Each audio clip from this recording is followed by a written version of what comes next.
안녕하세요. 부경대학교 컴퓨터공학과 장원두 교수입니다. 이번 시간에는 구글 콜앱과 데이터 분석의 기초에 들어가 보도록 하겠습니다. 이번 시간에 공부할 내용은 총 5가지로 이제 정리를 해볼 수 있는데요. 먼저 리눅스 시스템이 어떻게 구현되어 있는지, 그 기초, 어떻게 사용할 수 있는지에 대한 부분이고요. 그리고 구글 콜앱과 캐글의 연동, 구글 콜앱과 타이타닉 데이터, 콜앱을 써서 타이타닉 데이터를 이제 분석해 볼 예정이고요. 그리고 처음에는 이제 가볍게 이제 비교를 해보고, 그 다음에 타이타닉 코드를 이제 파이썬 코드를 가지고 분석을 해볼 예정입니다. 그리고 맨 마지막으로 코로나19 확진자 추가의 데이터를 다운로드 받아서 그거 데이터를 분석해 보려고 합니다. 네, 그러면 수업 들어가도록 하겠습니다. 자, 리눅스 시스템이라고 했을 때요. 리눅스 시스템, 이 수업을 듣는 학생들은 대부분 리눅스 시스템을 어느 정도는 알고 계실 거예요. 그래도 이제 간단하게 필요한 부분이 있어서 복습을 하고 넘어가도록 하겠습니다. 구글 콜앱은 리눅스 시스템 위에서 동작하기 때문에 그렇습니다. 그래서 리눅스 시스템에 대한 기본적인 이해가 필요합니다. 자, 운영체제는 다 알고 계시다시피 컴퓨터 상에서 동작하는 컴퓨터 상에서 동작을 하고 있고요. 윈도우 10과 같이 다른 소프트웨어들이 동작할 수 있도록 그 백그라운드를, 기본을, 토대를 제공해주는 역할을 하고 있습니다. 자, 리눅스는 윈도우즈하고 비슷하지만 기본적으로 무료 소프트웨어입니다. 다 공개가 되어 있어요. 지금 어떤 운영체제를 사용하고 있는지 확인할 수 있는 코드는 이렇게 되어 있습니다. 여러분 콜앱에서 바로 타이핑을 해보시면 어떤 운영체제를 사용하고 있는지 알 수 있습니다. 다 리눅스인데 왜 또 이걸 확인해야 되나요? 하실 수 있어요. 물론 확인하실 필요는 없어요. 그런데 알고 계시면 좋죠. 그리고 리눅스에는 사실 다양한 종류의 그 카테고리들이 있기 때문에 그 리눅스 시스템, 여러 시스템 중에서 어떤 것을 사용하고 있는지를 또 알아보시면 또 좋을 겁니다. 한번 해볼까요? 자, 여러분, 자, 콜앱에 들어가셔가지고 이렇게 새롭게 새 노트를 하나 여시고요. 연결이 되잖아요. 오늘은 좀 빨리 되네요. 이렇게 연결되면 여기다가 한번 타이핑을 해보겠습니다. cat etc issue.net 이렇게 해가지고 자, Shift Enter 치시면 네, 왜 안 나올까요? 네, no files. 네, 제가 뭐 잘못 적었네. ISSU인데 R이라고 적었습니다. 자, 이렇게 타이핑을 하니까 좀 순간 당황했네요. 여기 우분투 18.04.5.LTS. 자, 이 버전이 우분투를 사용하고 있다. 이런 얘기가 되겠습니다. 우분투 외에도 사실 다양한 종류의 리눅스가 있습니다. 자, 콜앱은요, 콜앱 센터에 있는 서버와 연결해서 해당 컴퓨터의 자원을 사용합니다. 여러분은 컴퓨터에서 콜앱이 보여진다고 해가지고 콜앱이 여러분 컴퓨터에서 실행이 되는 건 아니에요. 물론 여러분의 웹브라우저 상에서 필요한 부분은 간단하게 이렇게 여러분의 컴퓨터의 자원을 사용하는 부분들이 있지만 대부분의 경우, 그리고 대부분의 연산은 서버에 있는 로컬 서버 센터에 있는 컴퓨터의 자원을 사용을 하게 됩니다. 그래서 이제 타이핑이라든지 이런 부분은 여러분의 컴퓨터에서 작업을 하지만 여러분이 실행 버튼을 누르는 순간 그 코드의 내용은 그대로 전송이 돼요. 그래서 전송받은 내용을 콜앱 서버 센터에서 실행을 시키고 그 결과를 여러분에게 보내주는 그런 구조가 되겠습니다. 자, 그래서 이제 콜앱에서 실행시킬 때 사실 여러분 순서 위에 적고, 원래는 일반적으로 코드를 위에서 아래로 쭉 실행이 되잖아요. 하지만 콜앱에서는 물론 위에서 아래로 실행이 되지만 그 셀 단위, 뭐 밑에 있는 셀이 나중에 실행되고 위에 있는 셀이 먼저 실행되고 이렇지는 않잖아요. 그렇죠? 이제 여러분이 전송 버튼을 누르는 순간, 실행 버튼을 누르는 순간 보내지고 실행된 다음에 돌아옵니다. 그래서 그 부분이 사실은 이제 여러분이 그 전에 사용을 하시던 뭐 C 언어라든지 이런 부분하고는 조금 다른 부분이 있어서 조금 헷갈리실 수는 있어요. 하지만 그 부분에 조금만 익숙해지면 편하게 사용을 하실 수가 있겠습니다. 자, 콜앱의 폴더 구조 한번 보겠습니다. 콜앱의 폴더 구조는요. 네, 여기에 폴더 버튼을 누르면 콜앱 폴더가 이렇게 뭐 샘플 데이터에서 쭉 있죠. 기본 여러분 그전에 보셨던 내용이고요. 그 다음에 여기서 위로 올라가 보면 더 다양한 폴더들이 있는 걸 볼 수 있어요. 위에 점점 있었잖아요. 그게 상위 디렉토리로 이동하는 거거든요. 여러분 꼭 윈도우 탐색기하고 비슷하죠. 이렇게 해서 다양한 폴더들이 있습니다. 대부분의 폴더들은 여러분이 몰라도 되는 폴더예요. 이렇게 다양한 라이브러리 등등이 있습니다. 요거에 대해서 모른다고 크게 걱정하실 필요는 없습니다. 왜냐? 여러분 윈도우즈에 있는 폴더 다 알고 쓰시는 건 아니잖아요. 그래서 마찬가지로 여기서도 크게 고민하실 필요는 없어요. 다만 리눅스를 이제 점점 쓰다 보면 하나하나 이제 들어가서 사용해야 되는 때가 오게 됩니다. 그렇게 되면 그때 필요하신 부분들을 공부하시면 되겠습니다. 자, 여기서 여러분 파일 바로 업로드 하실 수도 있어요. 여기 지금 이렇게 되어 있는데 여기 뭐 홈 폴더도 있죠. 홈 폴더 아무것도 없네요. 컨텐트 폴더 있죠. 여기 들어가 보시면 컨텐트 안에는 뭐 샘플 데이터 이렇게 있죠. 이렇게 해서 지금 원래 여러분이 계시던 계시던은 좀 이상하네요. 원래 여러분이 있던 폴더가 컨텐트라는 이 폴더 안이 되겠습니다. 그래서 샘플 데이터가 보여줬던 거죠. 자, 여기서 뭐 샘플 데이터에 어떤 파일을 업로드 하고 싶다. 그럼 여기서 파일 마우스 오른쪽 버튼 누르셔가지고 업로드 버튼 누르시고 여기 올리시면 되겠습니다. 그 다음에 뭐 여기서 이제 바로 파일을 삭제하실 수도 있고요. 그 다음에 새 폴더 뭐 새 파일 눌러서 새로운 파일을 여기다 추가를 하실 수도 있겠습니다. 다만 주의하셔야 되는 거는 여기 올린 파일들은 이제 요 연결된 요 런타임 서버가 종료가 되면 같이 사라진다 라는 거는 여러분이 숙지를 하셔야 됩니다. 자, 그러면 여러분이 여기다가 뭐 저장을 하시면 안 되겠죠. 중요한 거 있으면은 여기다 저장해봤자 금방 사라지잖아요. 그러니까 중요한 것들은 여기 저장하지 않고 딴 데에 저장을 한 다음에 연동을 시켜서 사용을 하게 됩니다. 자, 그 부분은 좀 이따가 더 자세하게 설명을 드리겠습니다. 리눅스 시스템에는 다양한 명령어들이 있습니다. 현재 작업 폴더를 확인한다든지 파일 리스트를 본다든지 등등의 명령이 있는데요. 간단하게 이제 뭐 이런 명령들이 있다라는 정도로만 알고 넘어가도록 하겠습니다.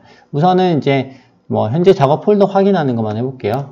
그 다음에 ls 어떤 파일이 있는지 확인하는 거, 현재 어떤 폴더에 있는가, pwd라고 해가지고 실행을 시켜보면 자, 지금 컨텐트라는 폴더 안에 있어요. 맨 앞에 있는 슬래시 요거는 루트거든요. 그래서 루트 안에 컨텐트라는 폴더 안에 있습니다. 라는 거고요. 여기서 ls라고 하면 자, 요 안에 어떤 것들이 있는가 하는 부분들을 어떤 파일들이 있는가는 보실 수가 있습니다.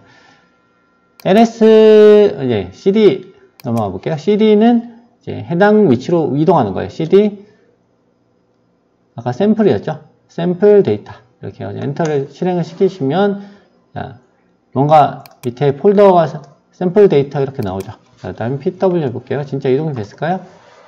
네, 이동이 됐습니다. 현재 작업 폴더가 이렇게 변경이 되었습니다. 여기서 안에 내용을 살펴보시면 ls 그래서 내용을 살펴보시려고 하면은 이렇게 하시면 되겠죠. 살펴보시면 이 안에 다양한 파일들이 이렇게 잘 들어있는 것을 보실 수가 있습니다. 자, 그 다음에 이제 네, 우리가 이제 여러 가지 이제 파일 정보를 좀 보고 싶은데 지금 너무 단순하게 파일 이름만 나오잖아요. 윈도우 탐색기에서도 보면은 뭐 파일 작성 시간 이런 것들이 나올 수 있잖아요. 그런 것도 좀 다 보려면 어떻게 해야 되냐. ls 한다면 옵션을 주면 됩니다. 빼기 해가지고요. 그 다음에 al이라고 적으면 돼요. 이걸 어떻게 기억하면 되냐면 all이잖아요. 하나만 더 하면. 그래서 ls 빼기 해가지고 all 하게 되면은 여기서 이제 전체 파일 구조가 나오게 됩니다. 그래서 지금 원래 이 파일 이름만 나왔는데 보니까 언제 만들어졌는지 수정되었는지 그리고 소유자가 누구인지 소유자 정보거든요. 크기가 얼마인지 네, 그 다음에 요 앞에는 권한 정보인데 요거는 좀 이따 더 설명을 드릴게요. 권한 정보를 또 알 수가 있습니다. 자, 이제 다시 앞쪽으로 다시 넘어가 볼게요. 지금 현재 작업 폴더가 pwd 해보면 컨텐트의 샘플 데이터인데 여기서 cd 한 다음에 띄운 다음에 점 2개 넣고 실행시키시면 상위 폴더로 이동을 하게 됩니다. 네. 자, 그 다음에 이제 아까 ls 해가지고 보셨을 때 여기 좀 더 다양하게 정보들이 있었잖아요. 이 정보들에 대해서 조금만 더 설명을 드리겠습니다.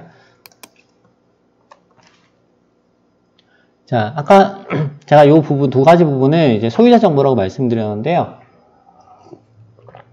여기 처음에 나와 있는 정보가 이제 소유자, 두 번째 나와 있는 정보가 소유 그룹 정보입니다.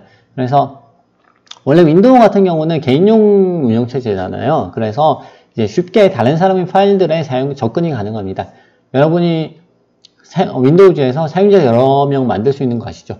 제가 로그인 해가지고 이제 들어가서 작업을 할 수 있고, 다른 사람이 또 다른 계정으로 로그인을 할 수 있어요. 그런데 재밌는 거는 제가 작업한 거나 다른 사람이 작업한 거나 다 같이 볼 수가 있습니다. 모두 공평하게 볼 수가 있어요. 자, 물론 이제 보지 못하게 설정하는 방법들이 일부 있어요. 일부 있는데 사실 굉장히 번거로워요. 그거를 설정하는 것이 굉장히 번거롭고, 설정이 놓았다고 하더라도 그거를 뚫을 수 있는 방법이 또 있습니다. 공식적으로 있어요. 그거를 이렇게 완전히 암호화해가지고 암호화해서 저장을 하지 않는 이상은 이렇게 들어가서 볼 수가 있습니다. 이제 심한 경우는 그냥 극단적으로는 하드디스크 떼가지고 복사하면 됩니다. 파일을. 자, 그런데 이제 리눅스 같은 경우는 사실 기본적으로 여러 사용자가 동시에 사용하는 거를 전제로 합니다. 서버잖아요. 일종의 서버를 위해서 이제 만들어진 운영체제라서 이제 제가 들어가서 접속을 해서 사용을 하기도 하고, 다른 사람이 들어와서 접속해서 사용할 수도 있어요. 전혀 모르는 사람이 접속을 해서 사용할 수도 있습니다. 자, 그래서 그러면 뭐가 중요하겠어요? 제 컴퓨터에 있는 제가 만든 파일들을 다른 사람이 보지 못하게 하는 것이 중요하겠죠. 그래서 소유자 그룹 정보를 지정을 해 놓습니다. 예를 들어서 소유자가 저고요. 그룹이 우리 가족이다. 이렇게 되면 소유자가 할 수 있는 일과 우리 가족이 할 수 있는 일이 이제 구분해가지고 지정을 할 수 있습니다. 그러면 어떤 일들을 할 수 있게 지정을 할 수 있느냐 하는 거는 앞쪽에 나와 있어요. 앞쪽에 이제 이렇게 drx, rwx, bar,x 이렇게 되어 있는데요. 여기에 자세히 보시면 이런 식으로 되어 있어요. 맨 앞에는 d인지 아니면은 bar인지. D인 경우는 뭐냐면 디렉토리라고 하는 의미입니다. 그래서 앞쪽에 점 이렇게 되어 있잖아요. 점은 현재 디렉토리를 말하고요. 점은 상위 디렉토리예요. 그래서 상위 디렉토리로 이동할 수 있다는 걸 보여주고 있고요. 그다음에 현재 디렉토리라는 게 있다라는 걸 보여주고 있습니다. 자, 그리고 이제 나머지는 D가 없잖아요. 그럼 요거는 다 일반 파일이라는 얘기예요. 일반 파일인데 여기 보시면 뒤쪽에 rwx, 그 다음에 rbarx 있어요. 요거는 이제 rwx가 3개가 반복되는 건데요.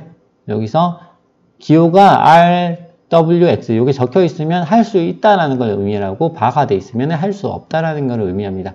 그래서 rwx, rbarx 이렇게 돼 있으면 이제 소유자는 모든 걸 할 수 있어요. 뭘 할 수 있냐? read, write, access. 그래서 읽을 수도 있고, 쓸 수도 있고, 접근할 수도 있다 라는 거예요. 이렇게 3가지를 다 할 수 있다고 해놨고요. 그 다음에 그룹, 내가 속한 그룹, 우리 가족은 누가 할 수 있는가? 물론 이제 그룹이 우리 가족이 아닐 수도 있어요. 학교 구성원일 수도 있고, 그거는 이제 지정하기 나름이겠죠. 그래서 그 그룹의 경우에는 지정된 그룹, 꼭 제가 속한 그룹일 필요는 없어요. 특정 그룹에 있어서는 그룹은 이런 것들을 할 수 있다 라고 지정을 할 수 있습니다. 그래서 얘는 write는 할 수 없어요. write를 할 수 없으면 파일을 지울 수가 없겠죠. 그죠? 지우거나 새로 수정을 한다든지 이런 것들이 불가능하게 됩니다. 그래서 rwx. 그 다음에 기타 사용자도 read는 가능하도록 되어 있네요. 그래서 다른 사람들, 내 속한 그룹도 아니고 소유자도 아니지만 볼 수는 있어요. 그리고 액세스 할 수도 있어요.